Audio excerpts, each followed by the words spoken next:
l'association Agile est adhérente depuis 2008 au réseau national France Médiation et c'est assez naturellement que nous nous sommes engagés en fait dans ce processus de création d'une norme de la médiation sociale. C'est avant tout une démarche de qualité, une démarche de progrès. C'est une norme aussi qui va permettre de démontrer la plus-value et l'utilité sociale des démarches de médiation sociale.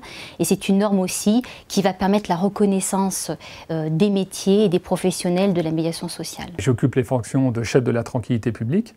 Ce service a pour vocation d'intervenir sur tout type de problématiques sur le terrain, que ce soit conflit de voisinage, regroupement. Aujourd'hui, le fait d'avoir des procédures permet à tout à chacun au niveau du service de mieux maîtriser son intervention. J'ai fondé l'association des femmes relais en février 2000 pour créer du lien déjà entre les communautés dans le quartier et aussi pour les accompagner dans leur démarche de la vie quotidienne. Et quand on m'a proposé cette expérimentation, j'ai dit oui tout de suite parce que mon combat aujourd'hui c'est la reconnaissance de ce métier. L'idée c'était vraiment de savoir si on était dans les clous et si on peut prétendre aujourd'hui à un métier à part entière. Optima s'est engagée dans ce processus parce qu'elle a deux activités, dont une qui est la médiation sociale.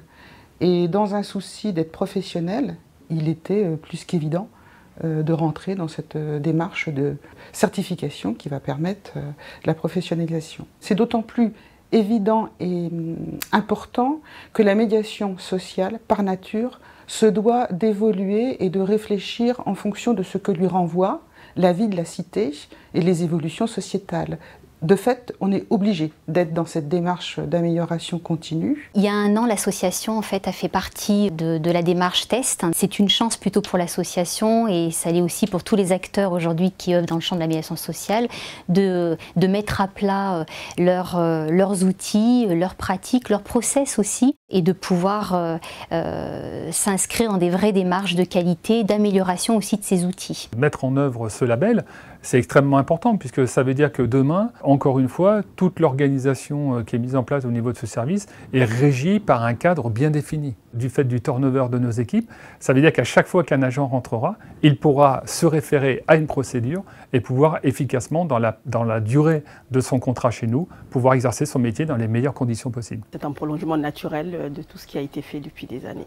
C'est des personnes qui sont parties de zéro et qui sont arrivées à une qualification de niveau 4 et qui ont un métier aujourd'hui qui s'appelle la médiation sociale. On leur a donné la parole dans cette expérimentation, on les a consultées une par une, ça les a motivées pour continuer leur travail et dire peut-être que demain elles seront reconnues. Il se trouve qu'ici, en tous les cas, on a toujours travaillé à améliorer, à repérer les bonnes pratiques. Beaucoup de choses sont déjà écrites. Plus les choses seront effectivement normées, seront repérées et seront communes, plus on pourra être efficace, être innovant, être proposant, expérimenter des nouvelles activités, des nouvelles façons de faire. Si on arrive déjà à ça, ça veut dire du plaisir dans son travail. Ce qu'on attend, c'est qu'effectivement, on puisse aller jusqu'au bout de la démarche et encore améliorer nos outils et notre pratique professionnelle. Je pense aussi à tous mes collègues de France et de Navarre qui font partie du réseau, notamment des correspondants de nuit, auprès de qui on va pouvoir dorénavant aller les rencontrer de manière qu'ils perdent moins de temps par rapport à l'organisation et la mise en place de ces procédures. Et on jouera à fond et à plein le rôle d'accompagnateur sur ces démarches-là, de manière à venir en appui technique auprès de nos différents collègues. Plutôt très positif, car ça veut dire que si effectivement on est nationalement sur une démarche comme celle-ci, c'est qu'il y a de l'importance à la reconnaître et à la poser dans le paysage. On attend la suite, on était juste dans l'expérimentation. Là, il y a eu des évolutions et j'espère que ça arrivera avant que certains d'entre nous partent à la retraite.